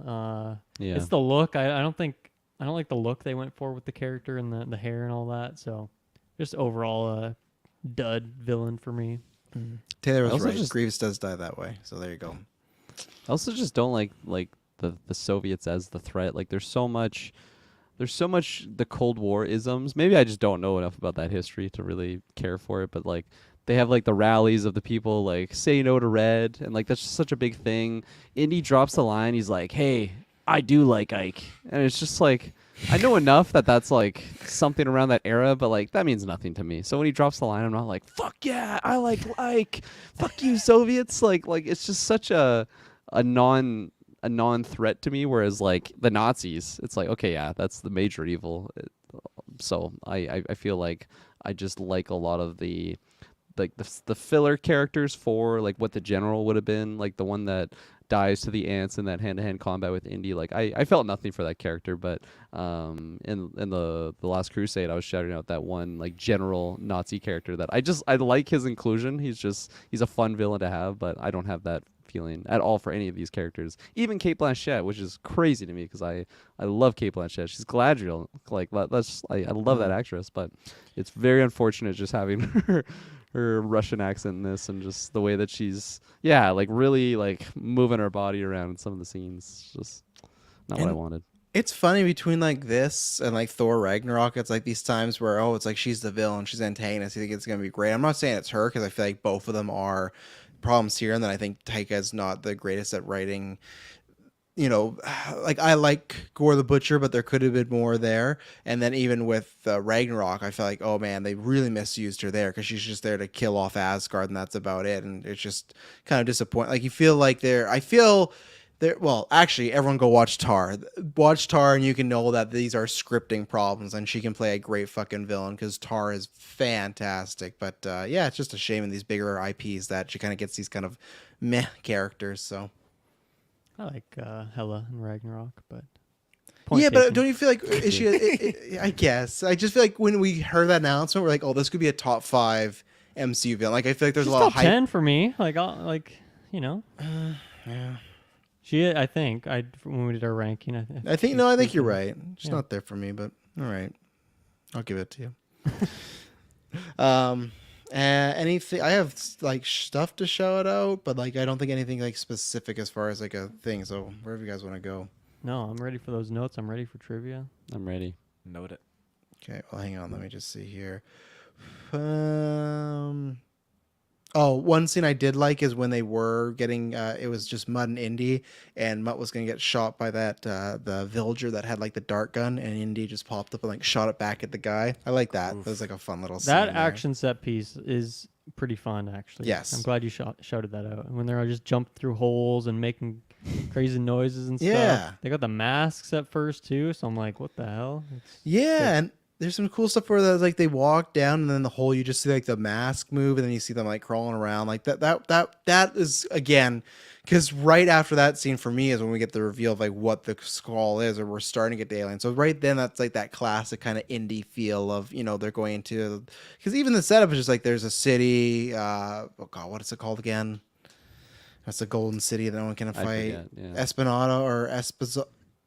Oh god, It's what definitely is it? not.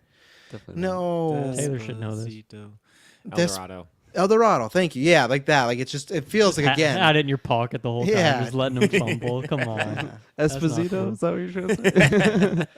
And then yeah, I felt too when they got married, the wedding theme was way too close to the Han and Leia theme. I was like, man, this is a little too much for me. I miss that. Yeah, and then that's about it. Everything like that. So trivia, here we go. Harrison Ford was adamant that he got to wield Indiana Jones's famous whip. Paramount executives wanted the weapon to be computer generated because of movie safety rules, but Ford branded the rule ridiculous. So there you go. They tried to get that. Can you imagine how bad that could have looked?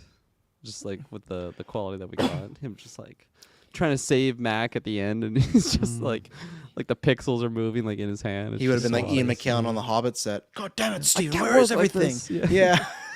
It's just He should have don't put his know foot what down I'm for the doing. gophers Ridiculous. too, and some trees, yeah. and some ants. Let's Gotta see pick your here. battles, I guess. Harrison Ford convinced David Coop, who is the guy that he's another person that wrote this, and he did write 5, so we'll see how that goes, to include more jokes about Indiana Jones' age in the script, believing they would help reduce the American paranormal about aging. He also refused to dye his hair for the role, arguing Indy's appeal wasn't his youth, but his imagination and resourcefulness. My ambition in action is to have the audience look me straight in the face and not at the back of the stuntman's head. I hope to continue that no matter how old I get, which I do appreciate that. I like that it wasn't. I like that they're like, oh, maybe you should dye your hair, and he's like, I'm not doing that. I like them leaning into the age stuff. I don't think I have as much problem as Kirkland did when he said like, oh, you feel he's like too old. I feel like he was on that. Now ask me in Dial of Destiny to see what we do here. But at one point when he gets out of the nuke town and he's in the shower and they're like wiping him down, Harrison Ford is fucking jacked. Like he got fucking like Winter Soldier arms. So good on him. And he's still always in good shape. So I appreciated that he didn't go with the like, let's try and make you look like your 80s Ford. He's like, no, like I don't look like that anymore. Let's not try and go that route. So I don't think he was too old for this role. I think it's a good send off, but it's we're like almost 20 years later. But my hope is 15 with years Dial and later. Destiny, well, actually, which probably is wrong because we see him on horseback, right? But I feel like he could still be like a good guide character, and some other characters do that stuff. But I think we see him jumping cars and horse, so he's still he's still He's doing gonna do all a this. gainer off a cliff or something. Yeah, and another continued adventure of Harrison Ford almost dying. When filming the scene when Indiana Jones drives through a truck wall, things did not go as planned. The timed explosives were used, but one of the explosives did not go off and landed in the seat next to Harrison Ford. So, like, literally, they had a fucking explosive just land next to Harrison Ford. It didn't go off, but just imagine that. We almost lose hair. Like, this man, all the stunts of these, his multiple plane crashes, this guy's fucking Puss in Boots. He has 9 lives. He's so much fucking, like, this man should be dead, like, 6 times over now, but he's got some luck. How does you an know? explosive just like land? Are they just throwing grenades up into the air, just making them blow up? No, I imagine it was part of the set, and then when they drive through the wall, it was probably supposed to explode, so that it would just be debris. But I think probably the set collapses, explosions go off. This one doesn't go off, and then because the debris just falls down with it. So that's where it's like, fucking bad planning. well, they did say Put these it did not bombs go as above you, planned. Harrison. That might fall. Yeah, I'm sure it would From have that just been day like forward, some they CGI'd everything that you see in the movie. yeah, they're like, get rid of those ants, get rid of those gophers. We Take got away bring his back whip. No whips. Yeah, no whips. CGI the Gophers, but real fucking detonations. Yeah. Yeah, true. Hey, what the hell? Oh, let's see here. Several weeks into production, Harrison Ford saw a blonde woman on the set and asked who she was. He was told it was Kate Blanchett, who he had never seen out of costume and did not recognize her in a black wig. And this was the first time they ever worked together or met. So for like weeks, he just didn't fuck know. off my set. Yeah, is this the explosive woman? Is she the one that did this? Elsa, you're back. Trying to kill me? Yeah, he's just grabbing. Who are you, woman? No, Harrison Ford is still very smart. Got it all together. Ford has kept himself in such great shape over the years that his costume measurements for the movie had not changed since Last Crusade. He performed many of his own stunts because that stunt technology had become safer since 1989. He also felt it improved his performance, which is funny that like this explosive landed in his thing. So, originally Indiana was supposed to be up against an uprising of ex-Nazis, but Steven Spielberg felt he could not treat Nazis lightly after filming Schindler's List, which makes sense. Harrison Ford, they had worn out the Nazis trope as well. Lucas also felt the 1950s decade would have taken into account the Cold War when he had heard that, Lucius Stalin had been interested in crystal skulls. He made the Soviets a script film. So that was kind of like, it sounded like Ford and Spielberg just didn't want to do that.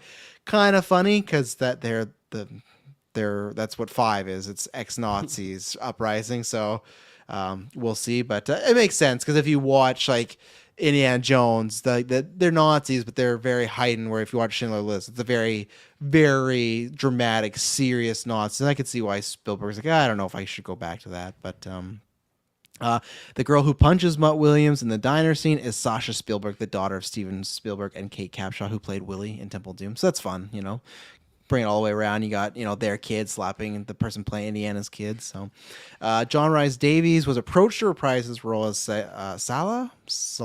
I don't ever know how to say it, but in a very brief cameo in the wedding scene. But he turned it down because he felt having Salah just appear as a crowd member would cheat the audience and cheapen the character. So, and he's coming back for 5, so we get a listen off him. And then finally, in 2006, Harrison Ford told the studio if the movie was not made by 2008, the filmmaker should drop the idea altogether. This got Steven Spielberg looking for a good script immediately. So I'm very curious as to like what the conversations were that Jones was just like, if it's not 2008, I'm done. Like I want to know that chain of events. Maybe it was just Ford like fucking around being Ford, but just like, no, like if you don't have this in 2 years, I'm out. He gave them this deadline of Mahershala Ali should have done that with Blade. Yeah, he's gonna have to. He probably should. Yeah, if this isn't out by 2025, I'm done, Feige. And then Harrison Ford. Oh no, he can't play Blade either. We keep doing this. We keep making white people Blade. Yeah, yeah.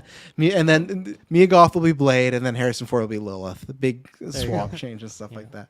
So that's the trivia. Trivia, you can look up. They have lots of more stunts and everything like that. So let's give a rating, and then Taylor, you got one thing for us. So Bill Mustang, final thoughts on Crystal Skull? Let's see. Crystal Skull. I assume you'll never watch this movie ever again? I don't think so. Yep. I think I'm good. Hopefully Dial of Destiny's a stronger picture than this. But this isn't even so bad it's good territory. It's just one of those that sits in the middle and you forget about, which it seems like all of you who are much bigger Indiana Jones fans than me have done that. Well, except for Taylor, of course, but Travis, Kirkland, that's kind of how you've existed with this thing in your life. So I expect that'll be the case going forward, but it's a good discussion to have at the very least.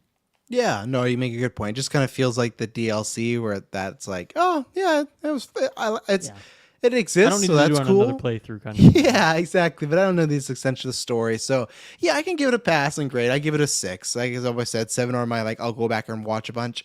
I don't. I've only seen this movie 3 times in 2008. So coming on in 5 years, 20 years, and I don't. Like I said, I can see myself many times watching the trilogy, and I have, and then just not watching this. I think it's something that maybe I'll be more nostalgic for if we do. Obviously we will at some point when Harrison Ford passes away. It's like I always say about Hugh Jackman, where it's like, yeah, Wolverine origin sucks, but it's still him as Wolverine, so we have something there. So maybe in the later years when it's like, man, I just miss Harrison Ford. And if 5 is great, maybe I'll just be more inclined to watch them all, and Crystal Skull can be my get chores done and work on some podcast editing. But yeah, a 6. I don't even think I can get to the 6.5. I think it's just like an okay movie. It's passable. I can't say it's a bad movie. It's just kind of fine, just kind of there, and not offensive, just not memorable either, unfortunately, for the right reasons, I guess. So, Mr. Field, I am going to drop a 8 out of 10 on this. I really do enjoy the film, and whenever I finish doing that trilogy, and I come to this point where oh my god, I'm so happy because I got another Indiana Jones film I can get into. Like I said at the start, I feel like if this released in the 80s, I think it would be much more successful than it was releasing in 2008. Oh, it was very successful, though. Almost 900 I guess, million. yeah, It was successful, financially huge. Not the right word use. More well received by the Indiana Jones community and the cinematic community, I guess I could say. But yeah, all in all, I think that it introduced some fun things. The narrative was something that I really jived with, and I am very much excited going into Dial of Destiny. Kirk and Badzer. Last one left. Sorry, There I was you just go. picturing that if this movie truly did release after the trilogy, Shia would just be like a baby for the sake of this movie, so he'd just be carrying a baby along for all of the adventures. No, we'd have to look at that, because What do what you that. recast then? So let's say that was 89, and most of them were about 4 years. So that brings us to 1993. Oh, you're still gonna do a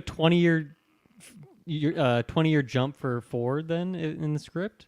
Oh And just no, you'd pretend have to looks- change all that. I think you probably would have to make it Nazis. Bring Because- River Phoenix back. And in this timeline, Steven Spielberg probably wouldn't made Schindler's List yet, so he could still make like the goofy Nazis. So you'd have to like look at like let me put up like popular actors in 1992. Let's see who was there. We would have had real gophers. We would have had. Fuck, they would have bred so many gophers. It would have been great. Oh yeah. Leo DiCaprio as Harrison Ford's As son. Mutt. Let's see, popular. Let's see, most famous people. And they're all like, I'm not gonna get good lists here because there's like Kevin Costner, Steve Martin, Joe Pesci. Like Joe Pesci's not Joe Mutt. Pesci. Steve Martin. Yeah. Yeah, that could be Harrison Ford's son. And I'm trying like all of them are the stars now of our age and stuff like that. So, but yeah, I would have Keanu. There you go. Could have got young Keanu in there, but That's fucking crazy. Did I get my thoughts? No, I didn't. No, thoughts on yeah, Anger. No, I think I'm gonna give this one 6.25. I don't think I'm quite at the 6.5. I think I was before the discussion. Really Secret thinking about Invasion certain things. viewership numbers. Yeah. 6.25. I do like this movie enough, especially like coming into it, only seeing it the one time, only hearing bad things. I did get enough Indiana Jonesism. Something we didn't even talk about was actually like the John Williams score, and like I think that's like really really good as well. So at least having that to supplement some of the scenes helps a lot.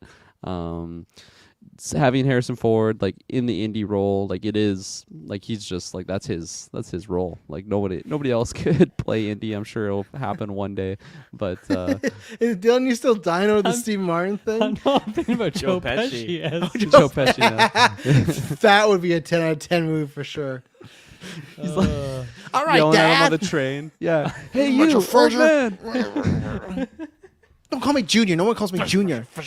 Yeah. But yeah, 6.25. I think I will watch this movie again before I die, especially if 5 is really, really good. Like you said, Travis, I might be more inclined to watch all of them. But yeah, no, I watch the trilogy quite often, and I don't add the 4th one to it. I'm not like Taylor. I'm not like, oh, nice, I still have an Indiana Jones movie to watch. I get that feeling after the second one. You might soon with Dial. Yeah, maybe. Yeah.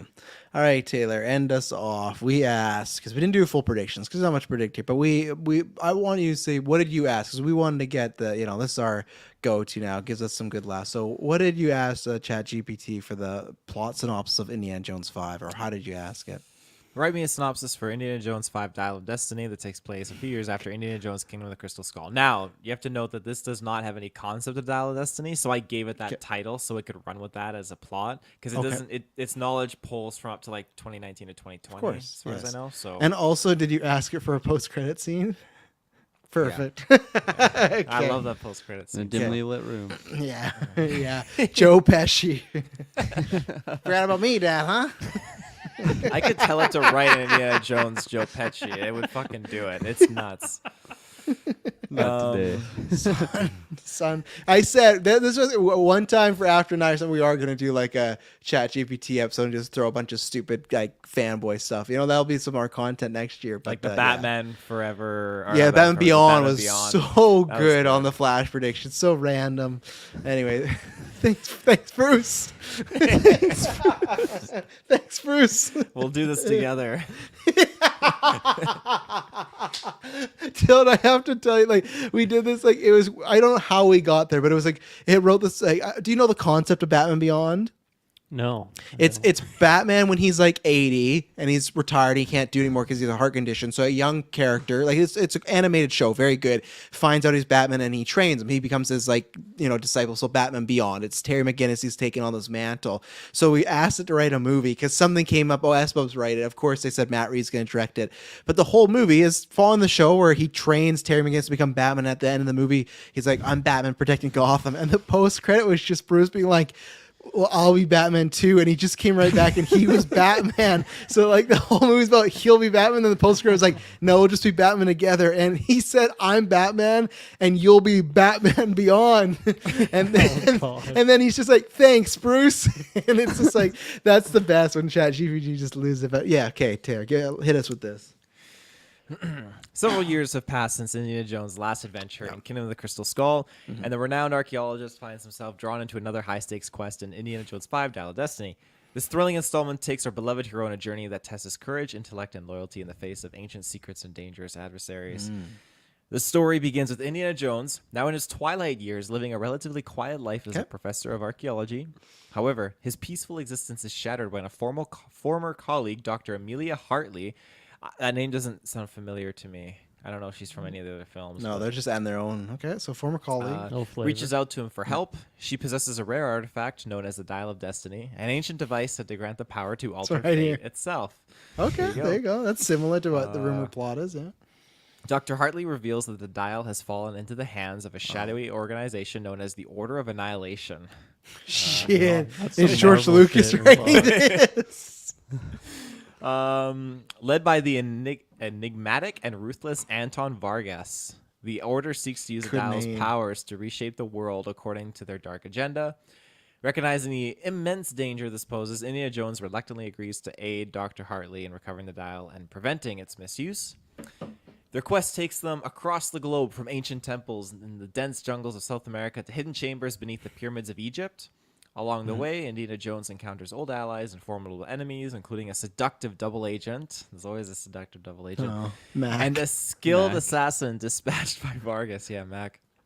Okay, assassin. As okay. Indiana Jones and Dr. Hartley delve deeper into the mysteries surrounding the Dial of Destiny, they uncover the trail of historical clues left by a secret society known as the Guardians of Time. Holy Oh, fuck, these okay. factions. I like Guardians of Time, Order of Annihilation.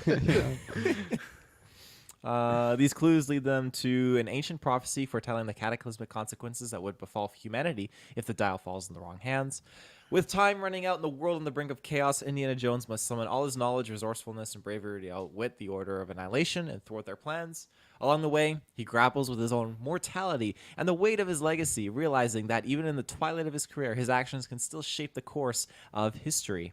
In Indiana Jones 5, audiences will witness a captivating blend of exhilarating action sequences, pulse-pounding chases, and thrilling archaeological discoveries. As the stakes escalate, Indiana Jones will face his most formidable challenge yet, embracing his iconic hat and whip to preserve the world's future while securing his own legacy as legendary adventurer. I feel like he didn't really give us an ending there. He just like what happened with the dial? Who got it? With the time running out, he summons all his knowledge and resourcefulness and bravery to outwit the Order and thwart their plans. That's all. Okay, that's The it. dial ends up probably in like a box in Area 51 or something. Right. Okay. Of course. So post credits. Not your best effort, ChatGPT. I'll tell you that. That was pretty. Pretty fucking generic. Yeah, it was a pretty lame movie. Not Secret Invasion, great job. This, not so much. But let's see, maybe save it with the post credit. So the screen fades in, revealing a dimly lit study. Let's study. That's great. Oh, not and a room, I it's even told study. you guys. Did you? Oh, Antras told you. That's what's in the chat. He says he's gonna be at the end of the year making a montage of all this. I said I'm gonna call up him a Patreon producer tier if he's doing that because apparently he's cutting together a super video of all the Chat GPT things. So Legend. Oh, should hell be yeah. a good thing. So yeah, but anyway, so dimly lit study. Yeah. Dimly lit study, filled with ancient artifacts and books. Indiana Jones, tired but content, sits behind a cluttered desk, meticulously documenting his latest adventure. As he leans back in his chair, a knock resounds from the door. Curious, Indiana Joe rises. Pesci. I mean, it Pesci, pops. I've missed you. Oh my god. Can you imagine how confused the audience would Oh, be? what happened to you, mutt? The Dial of Destiny really fucked me up. Okay. Curious, Indiana rises and opens the door to find a young woman with a determined expression standing on his doorstep. She introduces herself as Lucy Thompson, an aspiring archaeologist who has long admired Indiana's work.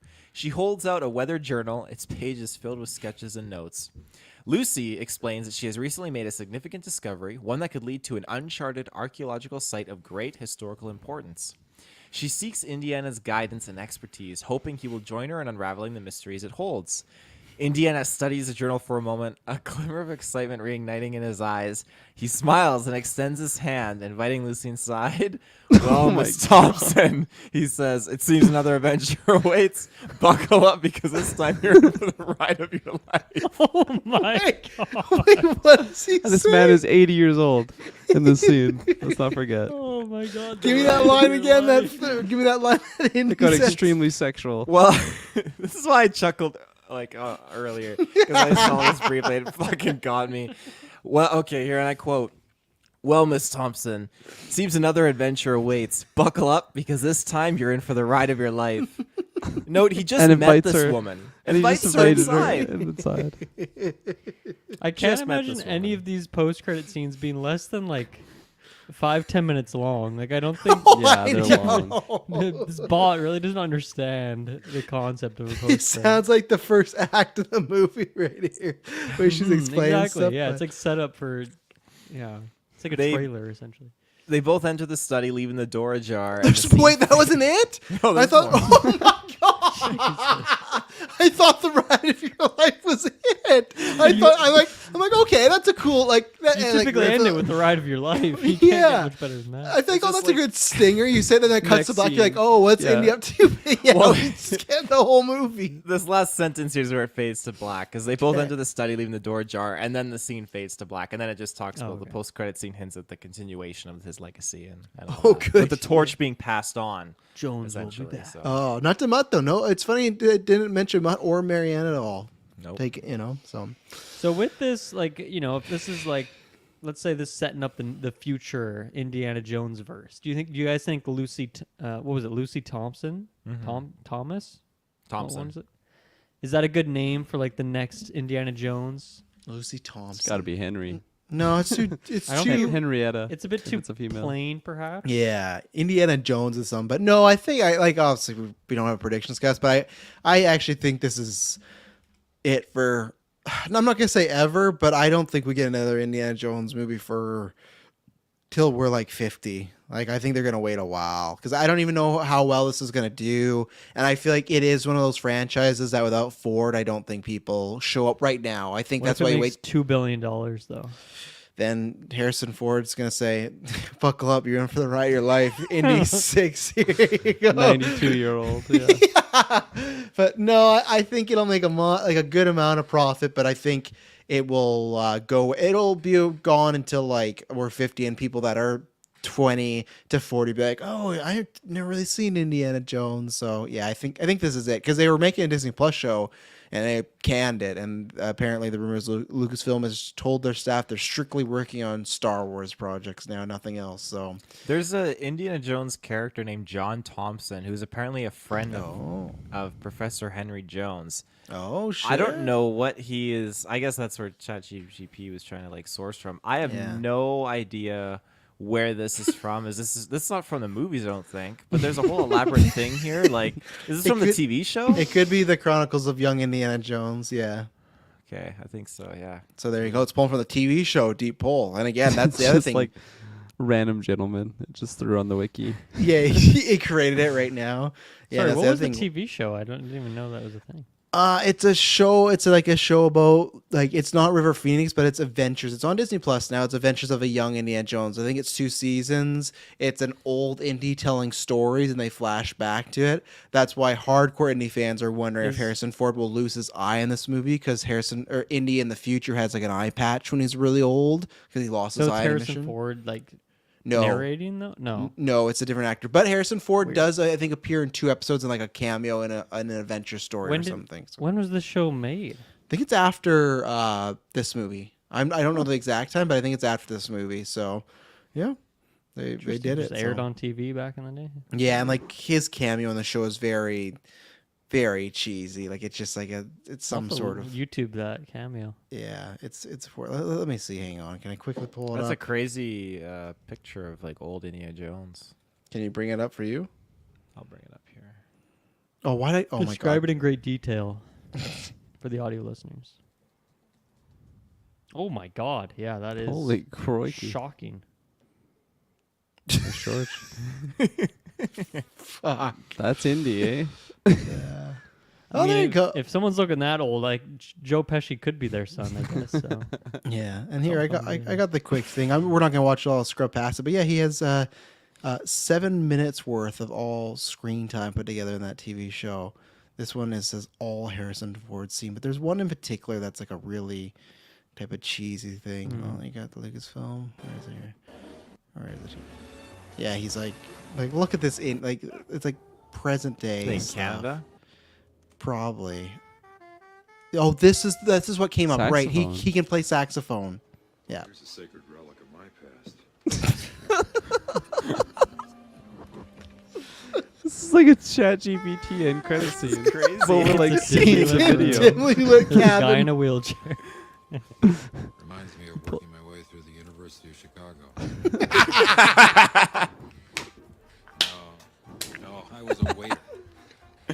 Oh my god. And see, this is what the show would be. It'd be like him telling stories. I think this is like the pilot, and then eventually they replaced him with like a other actor and stuff.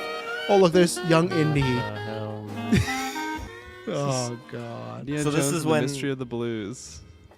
This is when his dad was like, "Oh, you left right when you got interesting, playing his blues." Yeah, I music guess and so. all Oh, that." here you go. Watch the finale of this episode. It's only a minute long. Look at this. Yeah. My pistol is empty, Dr. Jones. I don't like loaded weapons. Dialogue. Fuck. Pipe belongs to my people. What are we gonna do now? They've got What is guns. that actor doing? They got They've got guns. the pipe. Well, things can't always be the way you want them to be. What help is the? He's Why such a did Harrison deadbeat. Ford sign on with this? Oh This is no. so dumb. But sometimes they are. Buckle up for the ride of your life. It's got the theme and everything. What the fuck did I just see?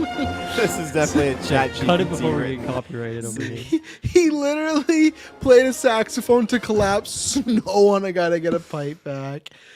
That's a man taking a paycheck right there. Oh yeah. Here's a relic from my past. Crazy.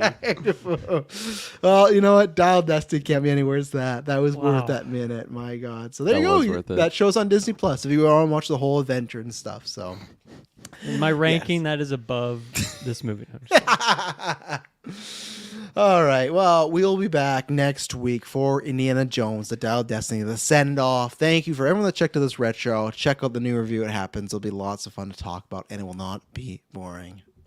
Bye-bye. Check out